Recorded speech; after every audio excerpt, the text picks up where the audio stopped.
You're watching Breakfast Television on City TV. We're talking about wearable fitness technology, be it a Fitbit, Apple Watch, a Garmin Fenix 5, for example, whichever device you choose to use. Do you really need to hit, for example, 10,000 steps every day to get enough exercise? That's where scientists like Dr. Reid Ferber come in. Dr. Ferber from the Faculty of Kinesiology within the University of Calgary. Dr. Ferber joining us with details of new findings, new things that you guys are discovering through your research. And you were just telling me that it's all about connecting the devices we wear, the information that they gather, with everyday people who like to run or walk. Yeah, absolutely. Yeah. So there's two. There was two motivations for this research. One is that we know that there's no real science behind 10,000 steps a day. Okay. It's a marketing scheme starting in 1964 with the Tokyo Olympics that the Japanese government was pushing out in order to promote their country as being very active. Okay. And 10,000 steps a day was just a motto. And it seems to be adopted by most wearable technology companies. And we know that everybody has individual goals. So that was part of the impetus for this research.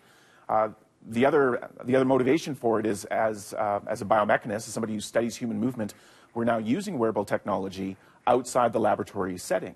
And we know that we can no longer collect a minute's worth of data from someone and say that's how they typically run, because people have to dodge cars and dogs and pedestrians and curbs and rocks and then the weather yeah. changes. Yeah. And the way people are running this week, if people are running this week, is very different than how they're going to run next week when the snow starts to melt and the yes. weather gets a little bit warmer. So we undertook this research to really figure out what is typical, how many days worth of data do we need to figure out a typical pattern or activity pattern for an individual. Okay, and how many days does it take to kind of get a good gauge? You know what? It's 5 days. I see. You need about 5 days worth of data to say this is my typical, this is my green zone. Okay. So for one individual, it might only be 6,000 steps a day, and that's a good thing. You don't need to struggle to reach 10,000 steps if your set pattern is about 6,000. You can use that as your baseline then to improve and increase the number of steps.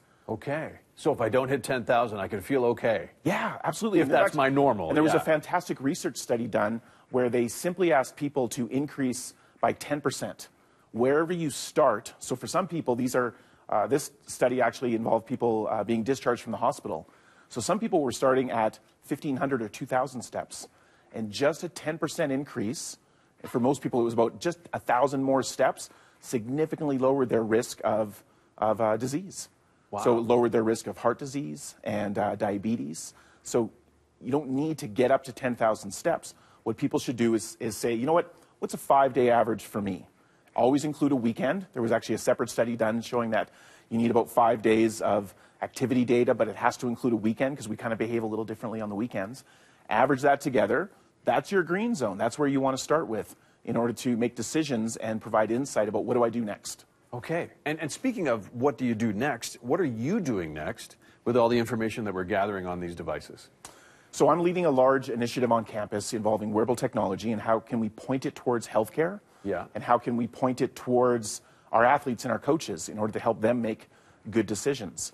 So there's about 15 different researchers. We have funding for 80 to 100 students, and we are training the next generation of wearable technology experts.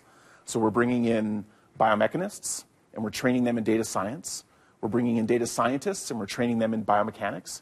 Everybody gets trained in entrepreneurship. Yeah. And our goal is to kind of empower the next generation of wearable technology experts, because wearable technology is ever present, and it will be even more present as we connect these devices, to our cars and our fridge and our glasses and our shoes. Will all be interconnected very quickly. Interesting stuff. Dr. Reid Ferber from the Faculty of Kinesiology within the University of Calgary. Interesting stuff. Thanks Lots of information on these things on our wrist, right? Yep. Yeah, all right. Always good to chat with you. 7:27, we have news headlines, a traffic update around the corner. And, of course, Andy is going to let us know when there may be a chance of snow within the next couple of days here. We'll have details for you next.